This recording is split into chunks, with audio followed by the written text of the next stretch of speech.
Bien, buenas noches hermanos. Estamos reunidos en el nombre del Padre y del Hijo y del Espíritu Santo. Amén. Bien, estamos nuevamente en esta charla.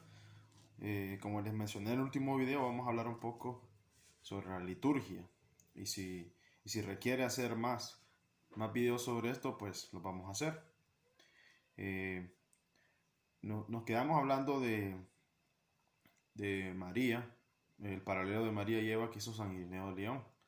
Vamos a seguir estudiando los padres apostólicos y los padres de la iglesia, más o menos hasta el siglo IV, porque es cuando en esos 4 siglos donde está prácticamente toda la base y la doctrina y algunos concilios que pasaron ahí de la iglesia católica.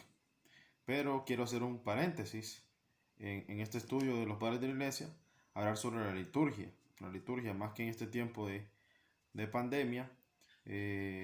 Pues cuando volvamos a la normalidad, pues que conozcamos un poco más de la liturgia. Vamos a mencionar algunos aspectos de la liturgia eucarística que nos van a ayudar a que cuando vayamos a la liturgia eucarística, pues lo hagamos de forma sacra, es decir, forma santa, solemne. Y vamos a mencionar algunos ejemplos de esta información que yo saqué de unas religiosas ecuménicas de Guadalupe, que son unas mexicanas.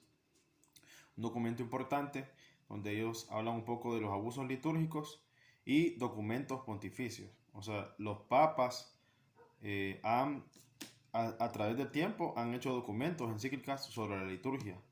Y de nuestros tiempos, el cardenal, el Papa Emérito Benedicto, cuando era el cardenal Ratzinger, se puede decir que Ratzinger es un experto, un celoso por la liturgia, y cuando fue papa, pues él se le notó bastante y hizo énfasis en la liturgia eucarística, la sacralidad de la liturgia. E incluso hay un libro que se llama El Espíritu de la Liturgia. Él es el que colaboró en la instrucción general del misal romano con el cardenal Francis y también con la redención y sacramento.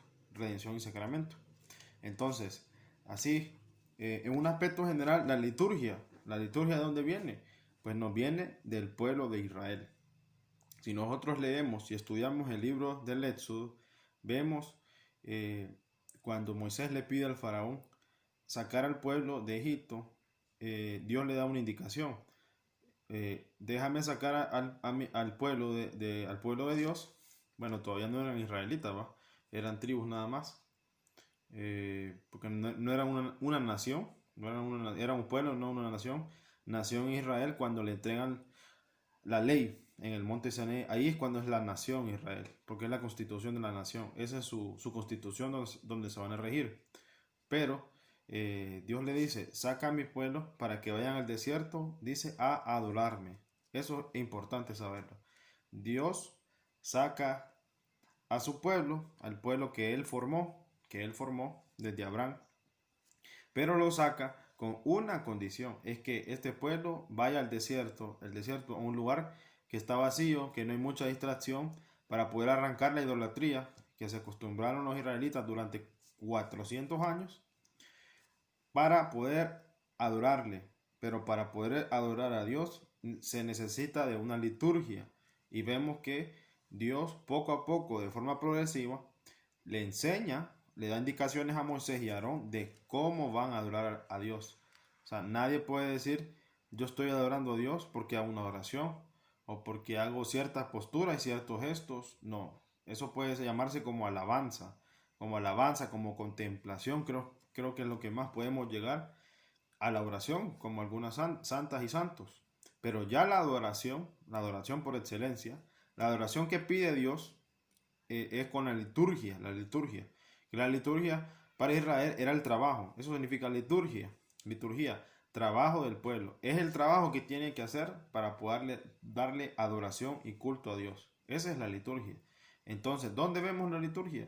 Pues la vemos, por ejemplo, cuando Dios mandó a Moisés a hacer el arca de la alianza con medidas específicas, con materiales específicos. En el libro de Levítico es donde también está el manual litúrgico, es decir, donde están todos los sacrificios que Israel tiene que hacer. Sacrificios de comunión, sacrificios de acción de gracias, sacrificios por los pecados, O sea, toda una liturgia. O sea, Dios se revela de forma ordenada, da indicaciones de forma ordenada y específica para que su pueblo le pueda adorar, para que su pueblo le pueda adorar en una liturgia, o sea, en un orden. Y lo podemos resumir así. Para que haya adoración, tiene que haber sacrificio. Y para que haya un sacrificio, tiene que haber altar. Todos esos elementos nos tienden hacia la adoración. Eso es importante saberlo. ¿De dónde viene la liturgia? De los católicos. Los católicos no nos inventamos la liturgia. No nos inventamos la liturgia. Porque Dios Jesucristo instituyó la Eucaristía el Jueves Santo. Instituyó a los apóstoles como sacerdotes, la misión de ser sacerdotes y de poder hacer la Eucaristía, la liturgia, pero había una base litúrgica, hay una base. ¿Cuál es la base? Pues todo lo que hacía el pueblo de Israel. Lo que pasa que ya en el tiempo de nosotros, ya que el pacto, el Antiguo Testamento, es decir, el Antiguo Pacto ya se ha consumado, ya ha cumplido, la razón de ser del Antiguo Testamento es que naciera el Mesías. Esa es la razón de ser del Antiguo Testamento. Se puede decir que el Antiguo Testamento, que le decimos AT, el primer pacto, todas las lecturas o todo el movimiento progresivo era el que había que nacer el Mesías. Ahí está, nace el Mesías y empezamos el Nuevo Testamento. Un nuevo pacto que ya no es Dios con un pueblo, con una nación, sino que es Dios con Jesucristo en la cruz. Entonces, eso es importante saberlo en la liturgia. La liturgia, para que haya adoración, tiene que haber sacrificio. Para que haya sacrificio, tiene que haber un altar. ¿Y dónde se cumple eso? En la Eucaristía. Porque hay un sacrificio. Hay un sacrificio que sabemos que tomad, tomad vosotros mi cuerpo, bebed mi sangre. Esta es la sangre, sangre de alianza de la vida eterna, de la nueva alianza eterna. Entonces, en la Eucaristía se cumple eso. Hay un sacrificio donde Jesús se dona, y lo vimos con los padres apostólicos, que ellos creían que la carne, el pan que comían y la sangre que bebían era el cuerpo y la sangre del Señor. O sea, era un sacrificio, había un sacrificio ahí. Y había un altar, o sea, un lugar. No es que iban a cualquier lugar a celebrar la Eucaristía los primeros cristianos. O sea, había igual que Israel. Israel no iba a cualquier lugar o a alguien se le ocurría que voy a ir a tal esquina voy a hacer un altar yo para hacer sacrificios. No, todo eso lo tenían que hacer los sacerdotes instituidos por Dios, que sabemos que el primer sacerdote es Aarón, si hablamos del pueblo de Israel, y por descendencia los levitas. Entonces ellos eran los únicos de hacer los sacrificios, es decir, ellos los que llevaban la liturgia. Lo mismo pasa en el Nuevo Testamento con nosotros. Quienes llevan la liturgia, quienes llevan la pauta de la liturgia son los sacerdotes, porque son instituidos por Dios, por el obispo, igual como lo hicieron los primeros cristianos, los apóstoles, por imposición de las manos, por la sucesión apostólica, pues nombraban obispos y presbíteros para poder seguir con la misión de Jesucristo, con la misión, porque Jesús dice, hacer esto en memoria mío, en memorial, en anágnesis. Anágnesis en griego, ascarrá en hebreo, que significa que este sacrificio que estamos haciendo es para que Dios recuerde que tiene una alianza con nosotros. Eso es lo que es memorial. Entonces, eso es importante saberlo. La liturgia, ¿de dónde viene? La liturgia eucarística no es un invento, es un sacramento. Es un sacramento. ¿Cuál es? Acordamos que un sacramento es un signo sensible, pero que Dios hace una acción invisible. ¿Y cuáles son los signos sensibles? El cuerpo, el pan y el vino. Esos son los signos sensibles de que Dios está actuando ahí y viene a llenar nuestra vida con el pan de los fuertes, como decían los primeros cristianos cuando eran devorados por los leones. Entonces, partiendo de eso, porque sinceramente, pues casi toda la iglesia y yo diría el 90% de los católicos no conocemos de liturgia, no sabemos la liturgia, pero para poder saber eso tenemos que conocer la liturgia del pueblo de Israel, un poco, los aspectos generales, para poder entender, por ejemplo, la Pascua de los judíos. Si nosotros entendemos un poco la Pascua de los judíos, vemos que bastante se parece a lo que hacemos en la vigilia pascual. Entonces, si no sabemos nada del Antiguo Testamento, de la cultura israelita, de todos sus sacrificios y su liturgia, es muy difícil que nosotros comprendamos por qué existe la confesión, por qué existía en el pueblo de Israel, por qué existe la Eucaristía, por qué existe el orden sacerdotal, todos esos por qué existe la confirmación, que es el Bar Mitzvah de los judíos. O sea, todos los sacramentos se desligan del Antiguo Testamento. O sea, no es invento de nadie, es de Dios, lo va revelando poco a poco. Entonces, al no conocer esto, pues nos lleva a nosotros como cristianos católicos, a cometer muchos errores y abusos litúrgicos. Entonces, por ejemplo, aquí estas religiosas ecuménicas de Guadalupe, de México, hicieron una lista de 57 puntos de que normalmente, más que todo en los pueblos de Latinoamérica, cometemos estos errores o abusos litúrgicos. Como dice Mauricio Pérez, un hermano católico que es periodista que está en los Estados Unidos, que un error litúrgico es que algo que hacemos por soberbia. Eso es un abuso litúrgico. Que hay cosas que nosotros hacemos obstinadamente. Nos dicen que no, esto no es así, pero nosotros por soberbia y por orgullo lo hacemos así. Eso es un abuso litúrgico porque lo hacemos reiteradamente. Ahora, un error litúrgico es cuando hacemos cosas por ignorancia, porque no las conocemos. Entonces, eso hay que diferenciarlo. Un error litúrgico y un abuso litúrgico. Error litúrgico es que hacemos cosas por ignorancia, por el que está al frente de nosotros, por el que está atrás de nosotros, porque está a la derecha y a la izquierda. Ahora, abuso litúrgico es que yo sé lo que tengo que hacer, o tengo que obedecer al sacerdote o a la liturgia en el misal romano, porque ahí está el misal romano, y yo no lo hago lo que yo quiero. Y eso puede ser el sacerdote, puede ser el lector, puede ser el del coro, puede ser el acólito, el sacristán, etcétera, etcétera. Y la misma asamblea. Entonces, por eso quiero hablar un poco sobre la liturgia, el conocimiento de la liturgia. Pero la gente aprende con ejemplos. Entonces vamos a empezar con los ejemplos.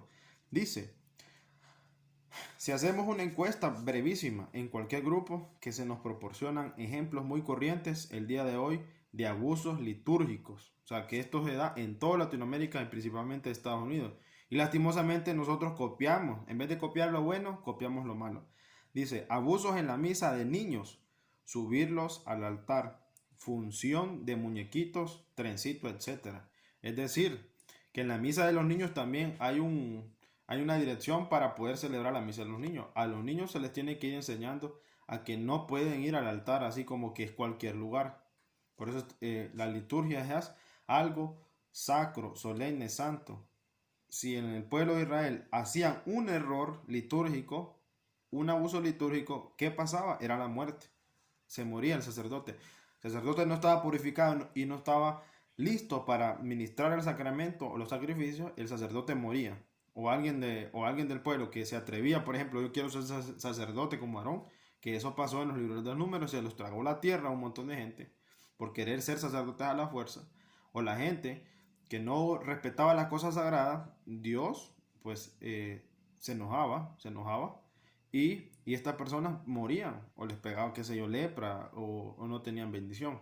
Entonces nosotros, sinceramente, si nosotros estuviéramos regidos por la antigua alianza, nosotros cada vez que cometiéramos un error, un abuso litúrgico en la Eucaristía, nos caería un rayo, nos pegará un paro cardíaco.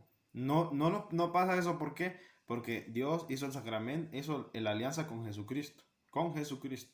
Por eso Dios tiene misericordia y tiene paciencia. Pero de lo contrario, nos mereceríamos la muerte por el abusos litúrgicos, errores litúrgicos.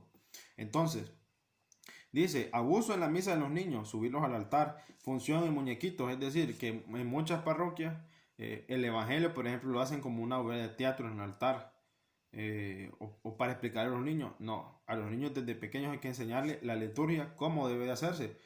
El sacerdote obviamente tiene que tener una pedagogía para poder explicar el evangelio a los niños, pero desde pequeños tienen que ir a enseñar lo que donde ellos están es un lugar santo, sacro, su comportamiento, su postura, todas esas cosas hay que enseñarse a los niños. no que ir corriendo al altar. El altar es un lugar sagrado. En el altar, y eso tenemos que tenerlo presente, en el altar solo tiene que estar el presbítero, puede ser que esté el obispo, celebra con un presbítero, o esté un presbítero celebrando con otros presbíteros, y deben estar los acólitos, nadie más. Nadie más tiene que estar en el altar, solo esas personas.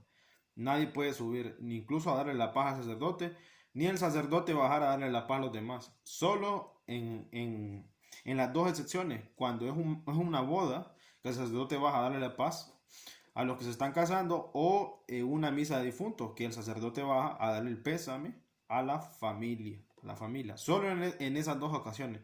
De ahí por otra ocasión, el sacerdote no debe moverse de la nave, no debe bajarse del presbiterio, ni tampoco a la gente subir a decirle, qué sé yo, no sé si han visto muchas eucaristías que el sacerdote pone el oído porque alguien va a decirle cosas, porque van a improvisar cosas, porque van a mencionar cosas, y tienen que entender que el altar, así como el pueblo de Israel, el altar, todo el contorno del altar y todas las cosas, elementos que están ahí, son sagradas. Dice, homilías, cosas triviales, el punto 2. Y eso está pasando. Yo he tenido oportunidad de ir a muchas bodas, porque yo pertenezco al coro y soy cantor, donde el sacerdote en la homilía, en una boda, habla cosas triviales. ¿Qué quiere decir? Cosas que no tienen nada que ver con el evangelio. Se pone a hablar de política, se pone a hablar chistes del matrimonio, se pone a hablar de deportes, menos del evangelio. Eso significa que este sacerdote pues no lee, no se prepara toda la semana para poder preparar la homilía. ¿Qué es la homilía? La homilía es una explicación sobre toda la liturgia, liturgia de la palabra que hemos escuchado. Es decir, que trae todo eso que hemos escuchado y da una explicación espiritual que va a ayudar al pueblo, que eso pasó en la iglesia primitiva. El que precedía dice, daba unos comentarios para que la gente le ayudara espiritualmente y se fortalecían y se animaban. Entonces, eso es también uno de los abusos litúrgicos. Muchos presbíteros hablan muchas cosas triviales, no hablan nada del evangelio, no se preparan y caen en la tentación del demonio. Estos sacerdotes hay que rezar mucho por ellos porque definitivamente están fríos, su mente está embotada su mente. Dice, miren el tercer punto, Padre Nuestro cantado y bailado, o tomándose de la mano, o haciendo olas como en el fútbol. Miren el tercer punto. El Padre Nuestro, aquí vamos a aclarar algo. El Padre Nuestro en la Eucaristía, escuchen bien, en la Eucaristía no es cantado, no se canta, porque el Padre Nuestro en la Eucaristía no es un canto. Mucho menos nos agarramos de las manos o nos abrazamos, y mucho menos lo que dice aquí, hacemos una ola. En el Padre Nuestro no se hace eso. ¿Por qué? Les voy a explicar por qué. El Padre Nuestro, cuando el Padre, por ejemplo, está haciendo la anágnesis, primero es la plegaria eucarística, después la consagración, después hace, creo que eso se llama así, la anágnesis. Así pues, Padre, al celebrar ahora el memorial de tu Hijo, y dice un montón de cosas.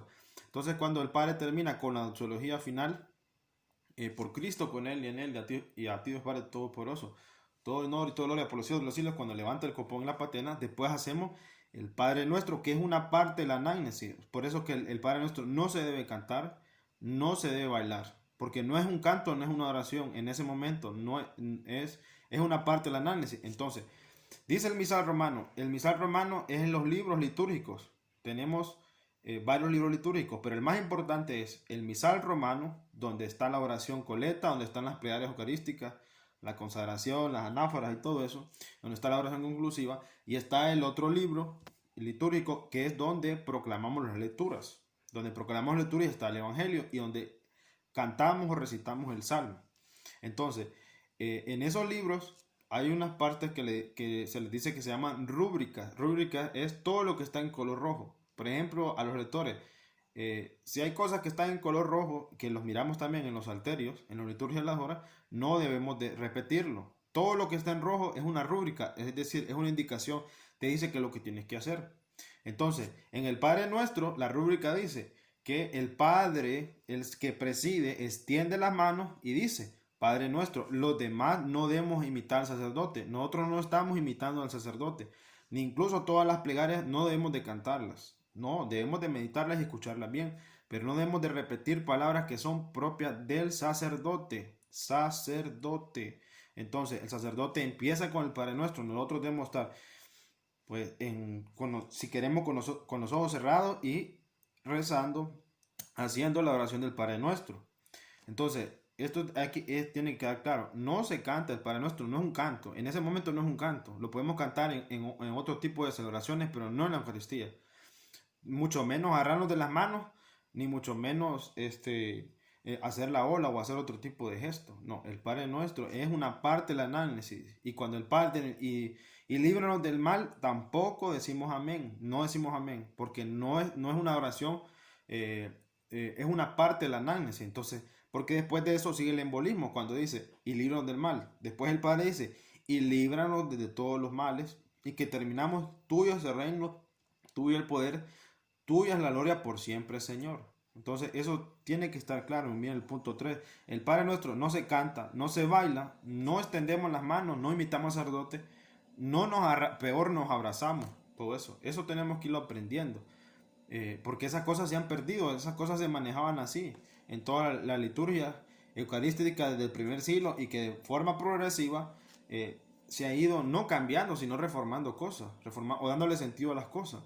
Ya esto después del Vaticano II, lastimosamente, tanto los obispos y los presbíteros malinterpretaron esto en el Vaticano II, cuando ya podemos celebrar en español o en nuestro idioma natalicio, de que la gente tenga que innovar, o la creatividad.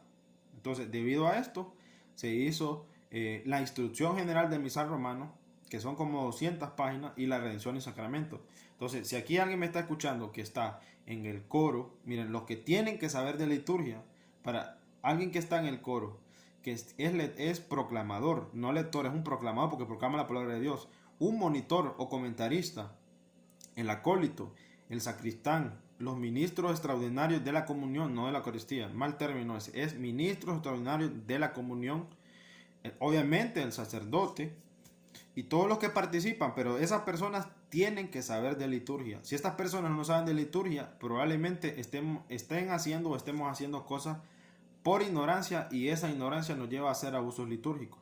Entonces, como esto, por ejemplo, hay un ejemplo común, cuando dice, y el Señor esté con ustedes, mucha gente le hace así, extiende las manos y con tu espíritu. Eso, sinceramente, no sabemos de dónde salió, pero probablemente salió en Estados Unidos, alguien lo imitó y lo vio y le gustó, y eso se fue. Que lastimosamente las cosas malas son las que copiamos rápido y son las que más se propagan, pero las cosas buenas no.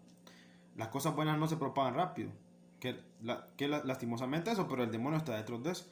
Entonces, cuando el Señor esté con ustedes, nosotros respondemos, y con tu espíritu, no con su espíritu. Con tu espíritu, no con su espíritu, y no extendemos las manos. Entonces, claro, la gente, yo estoy parado aquí. Como le hace el de adelante, la gente, pues esto es así. Y el de atrás, pues esto es así. No, nosotros no somos una masa de ovejitas imitando a otras personas. Por eso, esas personas que mencioné yo, tienen que saber de liturgia, tienen que leer la Instrucción General del Misal Romano, 200 páginas, que ahí está clarito, qué es lo que debe hacer cada persona, qué es lo que hace el proclamador, qué es lo que hace el monitor, qué es lo que hace el presbítero, qué es lo que hace el acólito, qué es lo que hace el sacristán.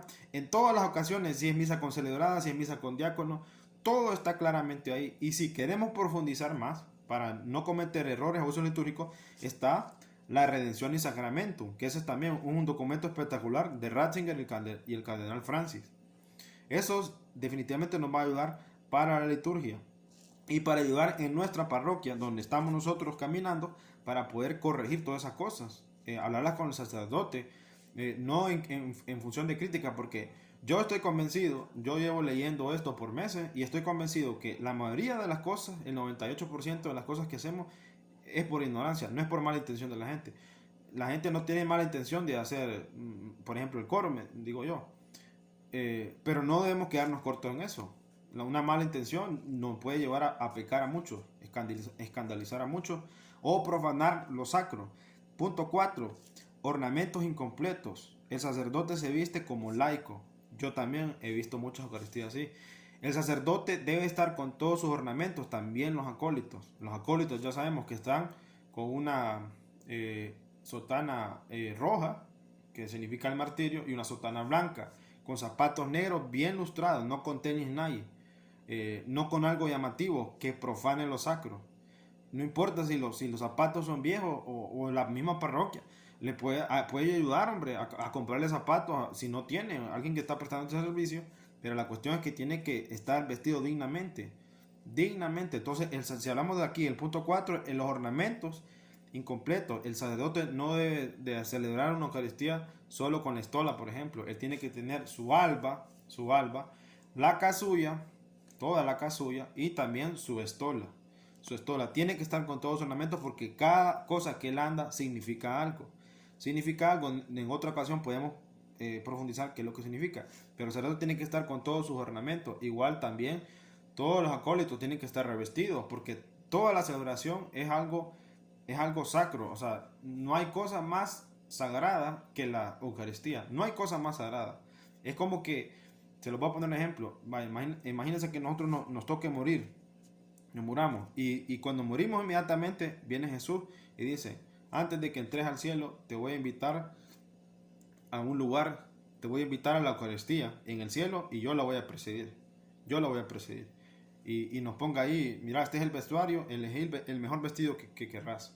Yo les aseguro que si, nos llegara a pasar eso, bueno, elegiríamos el mejor vestido. Nuestro comportamiento en ese lugar, sabiendo que Jesús es el que está presidiendo la Eucaristía, nuestro comportamiento debe ser el más solemne, o sea, en silencio total, todo en expectación, viendo eso tan increíble. Entonces, si eso también pasa en la Eucaristía, aquí en la tierra, lo mismo pasa también. Jesucristo baja por el Espíritu Santo, se reviste al sacerdote y es como que Cristo estuviera haciendo la Eucaristía. Como Cristo. El sacerdote representa, por eso tiene que estar con todos sus ornamentos, igual que los sacerdotes del Antiguo Testamento. Si investigamos la ropa que usaban, o sea, púrpura, el lino puro, solo usaban lo mejor de lo mejor, no por vanagloria de ellos, sino por honra a Dios, porque lo que estaban haciendo era para glorificar a Dios, para darle honra y solemnidad a lo que estaban haciendo. ¿Sí? Hay mucha gente siempre va a atacar a la iglesia, que el anillo que anda del padre, que la cruz que anda que es de plata, que toda la ropa que anda que es muy cara. Es que no estamos dándole gloria a la persona, estamos dándole el vestido, está dándole gloria al sacerdote de Cristo, al sacerdote de Cristo. Él comparte el sacerdocio de Cristo por medio del Espíritu Santo. Eso se le dio, se le instituyó cuando él fue ordenado sacerdote. Se ungió todas sus manos porque lo que va a hacer, o sea, es para ministrar los sacramentos de Dios, de Jesús. Entonces, eso es importante. Si miramos un sacerdote que no está con todos sus ornamentos, como parroquianos tenemos la obligación de llamar con la caridad y con mucho discernimiento la atención al sacerdote, porque puede ser sacerdote que esté en un estado de comodismo, de relativismo, relajado, y como la gente no sabe liturgia, no sabe que está pasando algo malo. Entonces eso es importante. Punto 4. Punto 5. Dice, bajan los sacerdotes a la nave de la iglesia a predicar, parecen entrenadores. Entonces, vuelvo a repetir, el sacerdote no debe bajarse nunca del presbiterio, el sacerdote debe permanecer ahí. El sacerdote está sentado en la silla presidencial y esa silla tiene que ser diferente de las sillas de los acólitos, no pueden ser 3 sillas iguales. O sea, la silla presidencial, si hay que invertir dinero para hacer una silla bonita, hay que hacerlo, porque la silla presidencial tiene que resaltar de las otras sillas. O sea, está representando el sacerdocio de Cristo. Tiene que estar sentado en un lugar digno, diferente, que se note. Entonces, el sacerdote, él puede hacer la homilía ahí perfectamente o puede hacer la homilía en el ambón, pero no ir a caminar para atrás, para adelante, para la derecha, izquierda y empezar a dialogar con las personas que están ahí, porque eso no es así. Eso viene de los Estados Unidos también. Tenemos que tener cuidado por si eso pasa en nuestra parroquia. El sacerdote nunca debe bajar de la nave. Y eso está en el misal romano. Todo lo que estoy diciendo está en la instrucción general del misal romano. No es invento mío. Y es algo que Ratzinger bastante, el Papa Benito XVI defendió bastante. La liturgia. Si la liturgia en el pueblo de Israel, esto que nos quede claro, si la liturgia, el pueblo de Israel la hacía mal, todo iba mal. O sea, eran conquistados por los pueblos, no les salía nada, se morían de hambre, los mordían las serpientes, les salía mal. Y no estoy diciendo que les iba mal una semana, les iba mal años, cautivos en Babilonia, 70 años. Les iba mal, porque Israel no cumplía la liturgia, no adoraba al Señor con las indicaciones que el Señor le daba. Entonces, si nosotros lo aplicamos en nuestro tiempo, ¿por qué la iglesia está así tan fría, indiferente? ¿Por qué la iglesia no hay bendición en nuestra parroquia? ¿Por qué? Igual que el mismo ejemplo del pueblo de Israel, porque la liturgia la hacemos como cualquier cosa. Vamos vestidos como sea, en chancleta, con mal peinado, las mujeres semidesnudas, los hombres con camisas deportivas, los niños también. Entonces, por eso es que la iglesia está así, porque la liturgia, o sea, el centro, hermano, de nosotros es la liturgia eucarística, es el centro. Si en la parroquia, una parroquia que es celoso por la liturgia, antes de empezar hasta terminar, yo estoy 100% seguro que esa parroquia funciona bien. Y por más que hagan reuniones parroquiales, que hay que hacer esto, que hay que hacer lo otro, que hay que ayudar a esto, yo creo que deberíamos de enfocarnos en la catequesis y en la instrucción sobre los sacramentos y sobre todo el de la liturgia, que es el que está pues más afectado. Más afectado, esto es a nivel mundial, no en otros países. En otros países, por ejemplo en Corea, es celosísimo de la liturgia. Entonces, para que miren que la liturgia es algo serio, o sea, es debido a muerte. Nosotros, por eso dice San Pablo, hay que discernir antes de comer el cuerpo y la sangre del Señor, porque nos podemos tragar nuestra propia condena. Y dice que por eso muchos se enferman y se mueren, dice. Por eso muchos se enferman y se mueren. Entonces, si lo aplicamos nosotros, por eso que muchos no nos bendicen. Por eso que la parroquia no crece. Por eso la parroquia no hay sacerdotes, no hay religiosas, no hay muchas bendiciones. ¿Por qué? Porque no estamos haciendo la liturgia como es, sino que estamos haciendo la liturgia como el sacerdote quiere o como las personas que están con el sacerdote piensan que es así. Y le meten esto y le meten lo otro en el ofertorio y así. Y vamos a ir punto por punto. Miren el punto. Entonces, claro, ahí el sacerdote no debe bajar nunca de la nave. La homilía la tiene que hacer en el ambón o en la silla presidencial, no caminar como entrenador. Dice, suben al pueblo al altar como si fueran concelebrantes. Entonces, ya esto es por los adultos, que mencionamos los niños. Ninguno de los que está como laico tiene que subir al altar. Ninguno. Los que tienen que estar en el altar son los acólitos. Y está la palabra acólito. Acólito es el que presta al servicio al sacerdote. Presta servicio al sacerdote. El acólito no está como para dirigir la orquesta, ni para agarrar el micrófono y acá dar los avisos, por ejemplo, o estar acercándose cada rato al sacerdote, decirle por oído que esto y lo otro. Todo eso ya debe estar preparado y listo. Nadie tiene que ir a improvisar ahí, ni estar diciendo cosas al oído a los otros acólitos. Por eso es que debe de haber un gran entrenamiento y capacitación para los que están de acólitos. Tampoco no es recomendable aquel 20 acólitos. Con 2 acólitos o 4 suficiente. 2 acólitos y 2 monaguillos suficiente, y cada domingo se pueden ir rotando. Este domingo le toca a estos 2 acólitos y estos 2 monaguillos, para que lo hagan bien, para que les expliquen bien. Entonces, nadie debe de subir al altar. Los avisos, el responsable por ejemplo, de un grupo, de un carisma, perfectamente los puede hacer del atril donde hacen las municiones o los comentarios de las municiones. De ahí lo debemos hacer. No debemos de hacerlo nunca, jamás de los jamases, los avisos en el ambón. En el ambón lo único que se debe hacer es proclamar la palabra, cantar o recitar el salmo responsorial, leer el evangelio y cantar el pregón pascual. Solo eso se debe hacer en el ambón, no hay otra cosa. ¿Por qué? Porque así está en el misal romano. El ambón es como que fuera la boca de Dios. Es un lugar sagrado. O sea, es un objeto sagrado. Tanto la mesa del altar,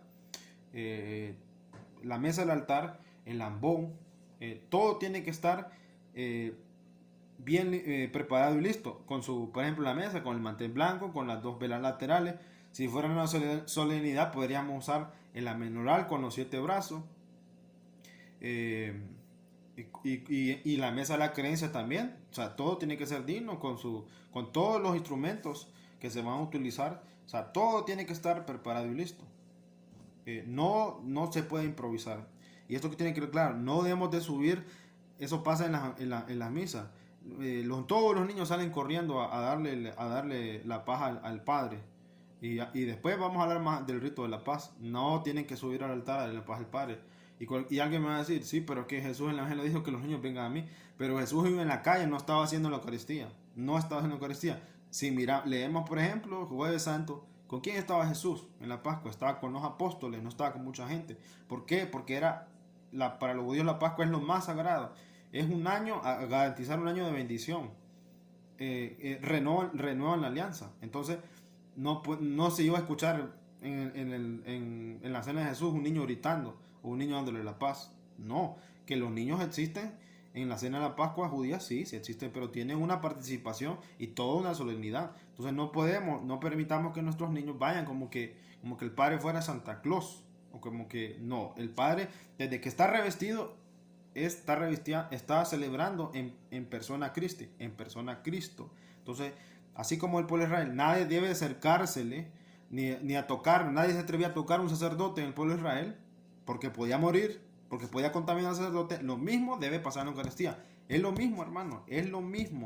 Entonces, no permitamos que nuestros niños y que todas, más que todas, la señora, por ignorancia hacemos esto, vamos a darle la paz al sacerdote. No, el Padre da la paz al que está a la izquierda, a la derecha, son los acólitos, y nosotros en el saludo de la paz damos la paz, el saludo de paz, el shalom, al que está a la derecha, a la izquierda, y si es posible el que está al frente o el que está atrás, podríamos hacerlo, pero lo ideal es el que está a la derecha o a la izquierda, y debe durar breve el saludo de la paz. ¿Por qué? Porque después de eso que sigue, cantamos el Cordero y viene Jesucristo, que están las hostias consagradas en el Santísimo. Entonces todos tenemos que estar desde que sale esa persona, el sacristán, todos tenemos que estar la mirada ahí. No, pero ¿qué pasa? Toda la gente saludando a mi tío, a mi abuelita que llegó tarde, que está sentada allá. Entonces, ¿qué es lo que estamos haciendo? Le estamos dando una bofetada a Dios, porque lo estamos ignorando. Ojalá que sea por ignorancia, y por eso es importante. Por eso les digo, hay que recalcar esto. Todas las personas que participan de la Eucaristía, en la liturgia eucarística, tienen que saber de liturgia. Y no ocupamos sacar irnos a Roma a sacar, no, porque ahí está el misal romano, está la instrucción general del misal romano y está la redención del sacramento para que hagamos las cosas como son, no como yo pienso o como quiero que sean. Ese es el gran pecado de los sacerdotes y el gran pecado de la gente que está a cargo, que siempre se pone a inventar y tiene creatividad, innovando, como que nosotros le vamos a agregar más valor a la Eucaristía. No, hermano. Todas las instrucciones de la liturgia las daba Dios, se las daba a Moisés y Aarón, y ellos solo lo seguían al pie de la letra. Aquí no se trata de ser, que sos tan metido a rollo, o que sos legalista, o que sos bien cuadrado. No, es que no se trata de eso. Se trata que si Dios da la instrucción y inspira a los obispos y a los sacerdotes a hacer estos documentos, estos libros litúrgicos, como por ejemplo Santo Tomás de Aquino, muchos santos de la iglesia que aportaron a las oraciones, muchas oraciones que están en los libros desde el siglo VII, para darle la solemnidad que se requiere a Dios. Por eso dice el canto, no sé si la iglesia subió o si el cielo bajó. O sea, es como que el cielo bajara y están todos los ángeles y las personas que han muerto con nosotros acompañándonos. Entonces, todo tiene que ser bien solemne. Por eso vamos punto por punto. Dice, el punto 8. Bueno, vamos a ver hasta qué punto yo, porque son 57 puntos. No, lo voy a hacer todo. Por eso vamos a hacer varios videos hablando sobre la liturgia, porque si lleva 10 videos, no importa. La cuestión es que vayamos poco a poco y vayamos aprendiendo. Por ejemplo, dice el punto 8, no dicen completo el canon de la misa, omiten o añaden lo que se les antoja. Miren el punto 8. El punto 8, ¿qué quiere decir? Que hay muchos sacerdotes que omiten cosas del misal romano, o que agregan cosas, o que le meten cosas, o que inventan cosas.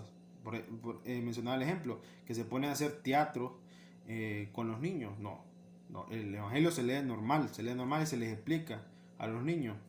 En el altar, incluso hermanos, en el altar en el lambón. Ya les expliqué que en el lambón lo único que debemos hacer, por ejemplo, si estamos en una celebración normal, en una catequesis, en una conferencia, no la hagamos en el lambón, hagámoslo en el atril. En el atril es una atril aparte. Atril aparte, no se debe hacer en el lambón. Incluso también si hay alguna presentación del coro o qué sé yo, no debemos de, incluso no deberíamos de hacerlo en la iglesia. ¿Por qué? Porque eso da lugar a que profanemos lo sacro. Deberíamos de hacerlo en otro lugar, en otro lugar. Y si lo hiciéramos en la iglesia, pues agarramos una ubicación aparte, pero no en el altar, en el presbiterio, donde está la mesa, donde está el lambón, donde está la silla presencial. Esos lugares deben de ser sagrados, sagrados. No deben de ser que caminamos ahí para arriba y para abajo. No, es que por eso yo les digo que si nosotros tuviéramos antigua alianza, si pisáramos un pie ahí, creo que nos caería un rayo. O así como pasó con el que tocó el arca de la alianza. Tocó el arca de la alianza de una forma individual y se murió. Eso nos pasaría. No nos pasa gracias a Dios por Jesús. Pero no tenemos la bendición, la gracia, o no prospera la parroquia por eso, por descuidar la liturgia, el trabajo del pueblo, las cosas que tenemos que hacer para adorar a Dios. No hay otro lugar que podamos adorar a Dios en 100% como la Eucaristía. Entonces, el sacerdote, si nosotros conocemos de la liturgia, y el sacerdote, no vaya a hacer hoy, qué sé yo, el Padre Nuestro, no vaya a hacer la plegaria eucarística, solo voy a hacer un pedazo, porque no vino mucha gente. No, por ejemplo, solo leamos 2 lecturas, ¿para qué? Entonces, si alguien dice eso, entonces, lastimosamente, si no conoces de liturgia, la gente dice, no, pues ni modo, sí, ellos son los que saben. No, hay que conocer de liturgia. Y si toca corregir y reunirse para ver esas cosas, va a tocar reunirse. Entonces, todo hay que hacer como está en el misal romano. ¿Cuál es la ventaja de la Iglesia Católica? Que no tenemos que inventar nada, hermano. Todo está por escrito y solo tenemos que leer las rúbricas. Lo que está en color rojo, qué es lo que sigue, qué es lo que sigue, qué es lo que sigue, qué es lo que debo hacer, qué es lo que debo hacer, qué es lo que debo hacer. Punto 10. No, punto 9. Ya no tocan campanas en los momentos más sagrados. Hay muchas parroquias que lo hacen, otras parroquias no. Esto de las campanas es importante. Es importante porque asumimos que, bueno, si los sacerdotes más o menos saben de liturgia y la gente, los lectores y todos los que le mencioné no saben de liturgia, mucho menos la asamblea. Entonces hay mucha gente que, por ejemplo, son niños, adolescentes o gente adulta que nunca ha estado en la iglesia y Dios los llama y empieza en la Eucaristía. Entonces, en las campanas indican los momentos que tenemos que hincarnos, por ejemplo, que tenemos que hacer reverencia. En los momentos más cruciales de la Eucaristía, por eso se tocan las campanas, porque donde indican, no, esto, por ejemplo, el incienso y la reverencia y todo eso. Las campanas tienen que tocarse. Es un signo la campana, que la iglesia pues se ha perdido, pero es bueno tenerlo, porque hay gente que nunca va a saber en qué momento tiene que hincarse. Por ejemplo, en el ofertorio, cuando el padre está haciendo la plegaria eucarística, perdón, la consagración, que nos hincamos todos, entonces se tocan las campanas. Dice el punto 10. Vamos a ver.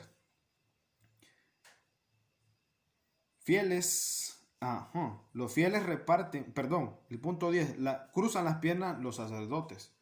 Es decir, que un sacerdote, o puede ser un acólito, esté con las piernas cruzadas en la Eucaristía. O sea, nuestra postura debe ser solemne. Es como que, por ejemplo, nosotros, les voy a comparar la Eucaristía como que vamos a una obra de teatro. No sé si han visto esos videos o películas de Europa. Si ustedes fijan una obra de teatro, ya sea una obra de teatro o ya sea un concierto de música clásica, ¿cómo está toda la gente? La gente está con sacos, bien vestida, y las mujeres con vestidas o con vestidos espectaculares. Toda esta gente, antes de que empiece la obra, están en completo silencio. Cuando está la obra, están en completo silencio, y cuando salen y ya sí pueden hablar. Entonces digo yo, si eso que es el arte es bonito, es espectacular, si estas personas tienen esta conciencia de vestirse así, de respetar el lugar, por respeto al lugar y por respeto a las personas que van a hacer la obra, ¿por qué nosotros no podemos hacer eso en la Eucaristía? ¿Por qué?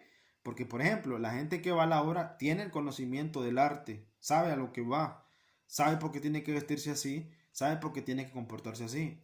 Y eso es todo lo contrario de nosotros, los católicos. Como no sabemos a lo que vamos, como no sabemos qué significa, y lastimosamente mucha gente, no hay mucha gente que lo explique, por eso es que hay muchos ahora católicos y sacerdotes que mediante el internet pues capacitan a las personas.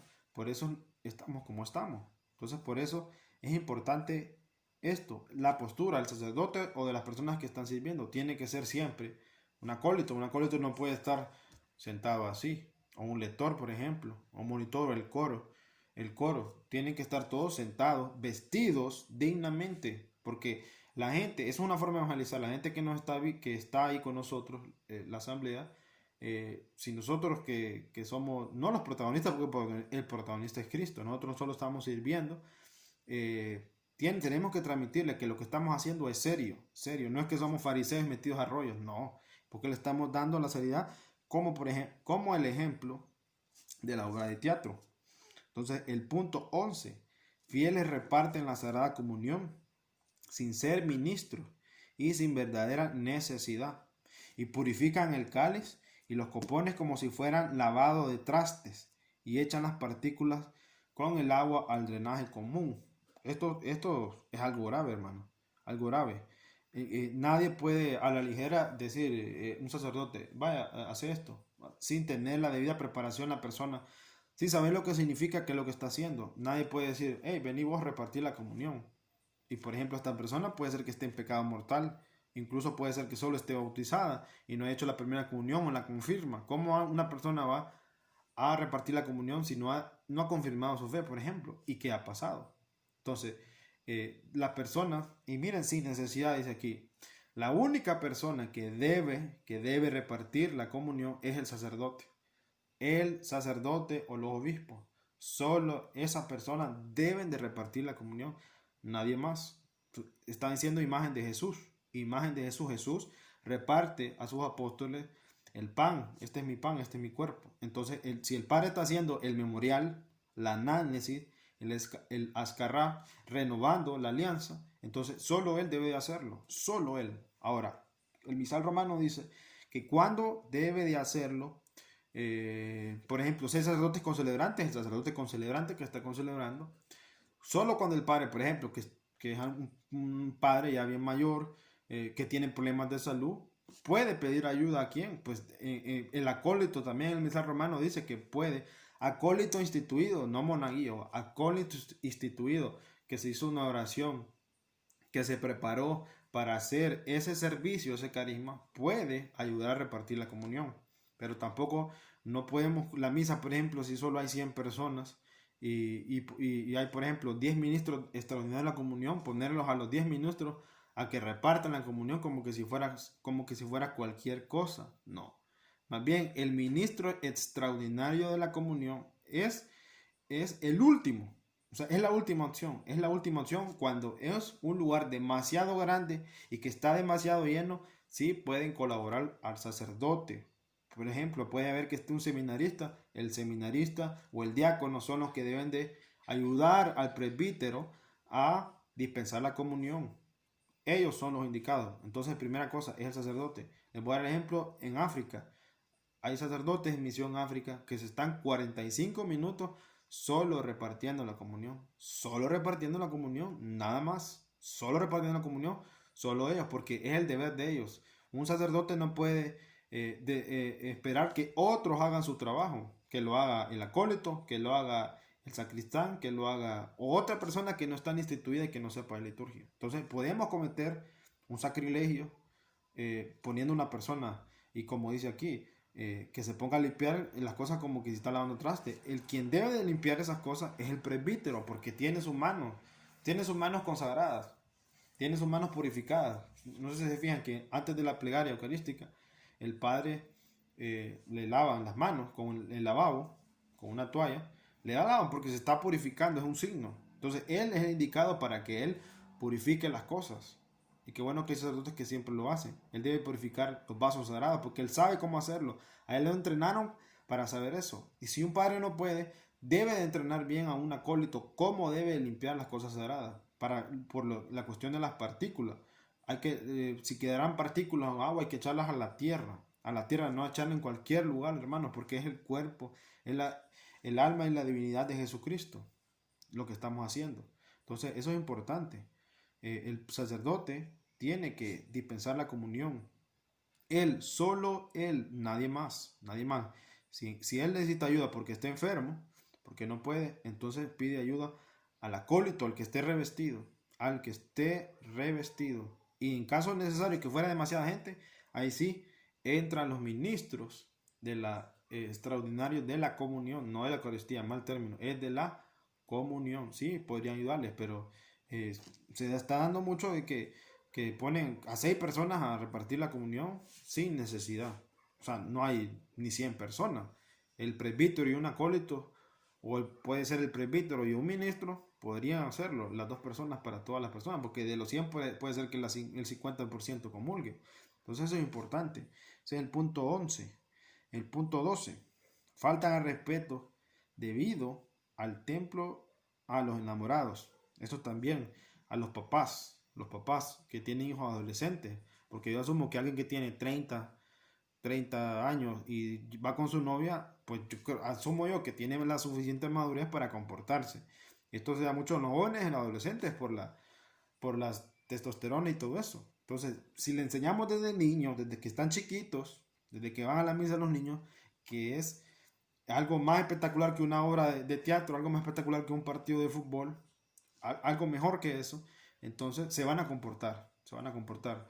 Entonces es bueno que muchas personas sepan de la liturgia y que llamen la atención a estas personas que, por ejemplo, están haciendo cosas indecentes o se están, qué sé yo, abrazando y todo eso. O sea, estamos, Dios mío, no podemos ser indiferentes, es un pecado de omisión. Recuerda que la omisión es, pudiendo hacer lo bueno, no lo hacemos. Podemos pecar de omisión viendo eso, podemos llamar la atención a estas personas prudentemente. Y estas personas a lo mejor comulgan después de hacer eso.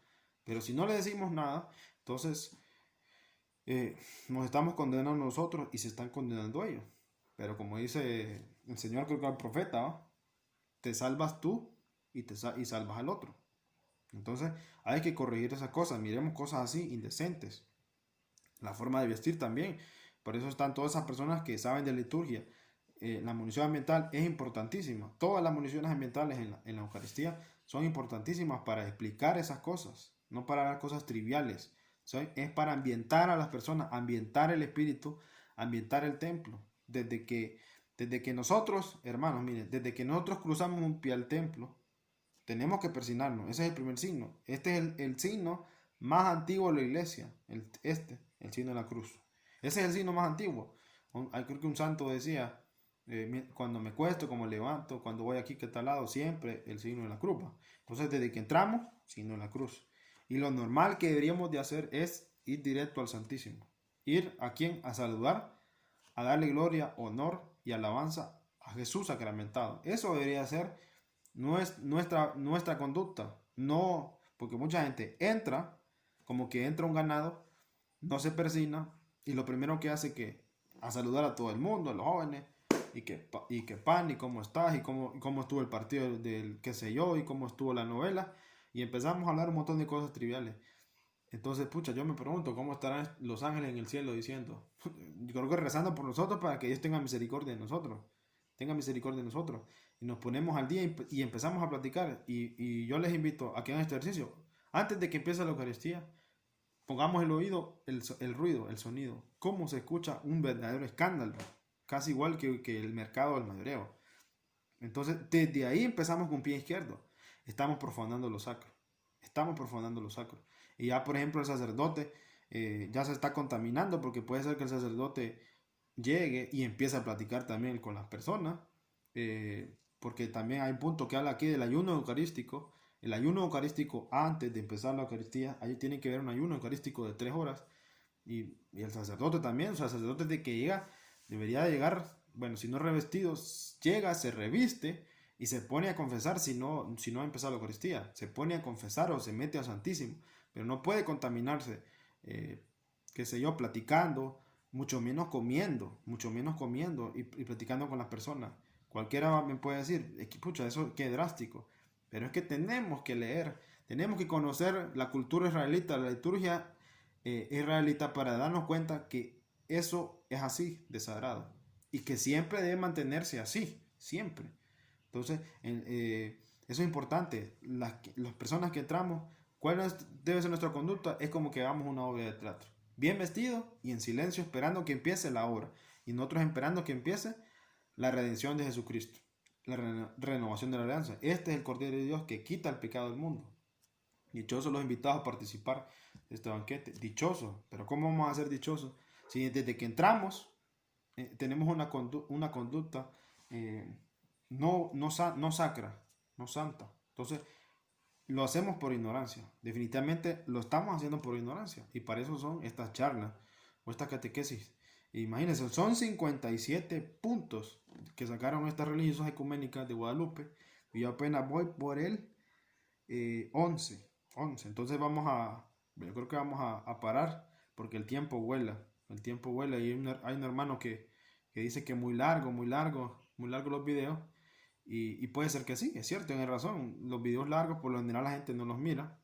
Pero yo me pregunto también, por ejemplo, ¿cuánto dura un partido de fútbol? Dura 90 minutos, uno de 45 y otro de 45. Es la ventaja de grabarlos en la web porque si queremos, yo a veces hago eso, miro media hora, después me falta otro pedazo de otro predicador, un sacerdote. Entonces podemos hacer eso también. Entonces, si yo me divierten 90 minutos de ver un partido de fútbol, ¿por qué no también hacer el esfuerzo por escuchar, qué sé yo, un video, ya sea de mi persona o sea de cualquier católico, laico, comprometido que esté explicando o capacitando en la fe, explicando la fe, dándole el sentido a lo que hacemos? Entonces, ya eso queda a criterio de las personas, pero sí voy a seguir el consejo de un amigo. Entonces, nos vamos a quedar hasta el punto 11, que hablamos que los fieles reparten la Sagrada Comunión sin ser ministros y sin verdadera necesidad, y purifican el cáliz y los copones como si fueran lavados de trastes, y echan las partículas con el agua al drenaje común.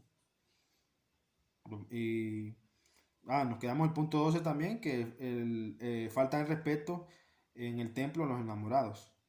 Y vamos a seguir en la siguiente clase, en el punto número 13, que es el momento de la paz es un desorden terrible. Es un desorden terrible. Y el punto 14 dice, no hacen genuflexión ante el Santísimo Sacramento. Genuflexión es ponernos la rodilla hasta el suelo. ¿Cuándo se hace la genuflexión?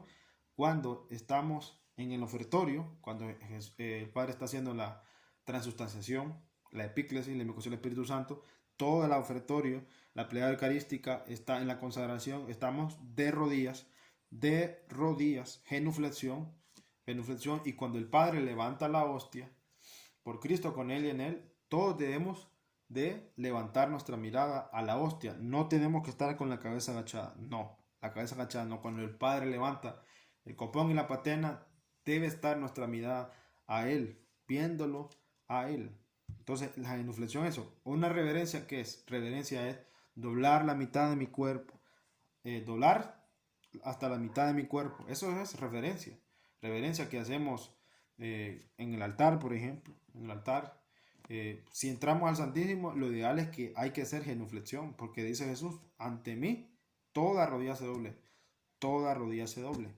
Genuflexión. Y también está la reverencia con la cabeza, que es cuando mencionamos el nombre de Jesucristo, Está la reverencia en la cabeza, está la reverencia profunda, que es, por ejemplo, cuando vayamos a comulgar, vamos a comulgar. Entonces, antes de que recibamos el cuerpo de Cristo, está la postura de la mano, ¿va? Comulgar con la mano. Está también que te dan la hostia en la boca. Pero antes de que, cuando nosotros nos paramos ahí, hay que hacer reverencia profunda, hay que hacer reverencia. Y nos dice, cuerpo de Cristo, amén. Si fuera con las dos especies, sangre de Cristo, amén. Pero antes de eso tenemos que hacer de pie y reverencia. Si te puedes hincar, si te quieres hincar, genuflexión, también es válido. Las dos están en el misal romano. Podemos hacer genuflexión y también podemos hacer reverencia. Entonces es importante estos gestos. La reverencia profunda, cuando pasa el Santísimo, por ejemplo, cuando pasan las hostias consagradas, estamos en reverencia profunda. Si alguien quiere hacer genuflexión, perfectamente lo puede hacer en la comulgar o cuando está recorriendo las hostias consagradas y cuando regresan otra vez al Santísimo. Podemos hacer genuflexión y reverencia profunda. Solo la de reverencia de la cabeza la hacemos cuando mencionamos algún nombre de la Santísima Trinidad, Dios, el Espíritu Santo o Jesús, que hacemos este gesto litúrgico. Entonces, mire, imagínense, solo me llevó ahorita me llevó una hora solo hablar, solo tocar hasta el punto 14, nos quedamos hasta la genuflexión, ¿va? Y también en el punto 13 voy a hablar un poco de la paz, el desorden terrible. Hay gente que dice, es mejor quitar la paz.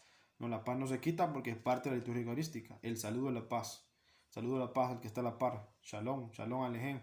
La paz contigo y la paz del Señor contigo y con tu espíritu. La paz en orden y tiene que ser breve y rápido. Y importante para el coro. El coro, canto de paz no existe. El canto de paz no existe. Lo vuelvo a repetir. El canto de paz no existe. Existe el saludo de la paz. Ni el canto del Padre Nuestro. Hasta ahí nos quedamos para el coro. Esto es importante. Muchos de los errores y abusos litúrgicos los comete el coro. Comete el coro. Porque no sabe en qué momento entrar, en qué momento hacer silencio. No, el padre, por ejemplo, cuando está en las plegarias eucarísticas y él hace silencio, hay que hacer silencio con la guitarra, con cualquier instrumento. Ahí no vale lo instrumental o lo creativo, no. Y todos los cantos que hacemos para el coro son litúrgicos. El de entrada tiene que ver con la entrada, el del ofertorio tiene que ver con el ofertorio, el santo tiene que ver con el santo, porque hay muchos cantos que por ahí alguien se los inventa y los utilizamos en la liturgia y que son muy románticos y todo eso. O sea, todo el tono, el canto tiene que ser solemne, nada de romanticismo ni meterle mundanidad a los cantos y todo eso. Más adelante vamos a hablar sobre la participación del coro, del lector, del monitor, del sacristán, porque aquí está bien detallado lo que quisieron este trabajo estas hermanas religiosas. Entonces, bueno, vamos a quedarnos por ahí y ojalá que por lo menos tengamos claro lo que es un error litúrgico, es hacer las cosas por ignorancia, porque yo miro el de la derecha y la izquierda, pues así es, no, hay que investigar, hay que leer bien, incluso el sacerdote nos puede dar una indicación, hace esto vos, no, con cuidado, hay que tener mucho cuidado, porque podemos estar, no diría condenándonos, pero profanando lo sacro, igual que pasó con el pueblo de Israel. Entonces nos vamos a quedar hasta el punto 14, no hacer la genuflexión ante el Santísimo Sacramento, porque hay gente que está de pie o está sentada en toda la Eucaristía y no está enferma, no le pasa nada. Y también un poco de la paz y de los cantos. Entonces, bueno, espero que les ayude y que la verdad que es un tema súper interesante, un tema que yo llevo leyéndolo por meses y sinceramente yo que tengo 34 años, yo me pregunto, pucha, ¿cuántas cosas hice mal? ¿Cuántas cosas permití o permito en mi parroquia por ignorancia? ¿O cuántas cosas hace la gente a mi alrededor por ignorancia? Y la verdad que conociendo la liturgia, el misal romano, la instrucción general del misal romano, apréndase bien esos documentos, si me está escuchando un lector o alguien que participa en la Eucaristía, misal romano, instrucción general del misal romano y redención y sacramento, tienen que leerlo. El del coro, el lector, el acólito, el sacristán, el sacerdote, si se le olvidó, de seguro no volvió a retomar lo que aprendió en el seminario, tienen que leerlo constantemente, porque ahí te va a decir qué es lo que tienes que hacer, qué paso sigue, cómo se hace, qué postura hacer, qué cosas se necesitan. Todo te lo dice punto por punto ahí, para no cometer cosas vanas, para no manchar lo sacro, para no cometer pecado, porque podemos cometer una sí, algo profano, algo que nos lleve a una maldición, Entonces, bueno, terminamos esta charla en el nombre del Padre y del Hijo y del Espíritu Santo. Amén.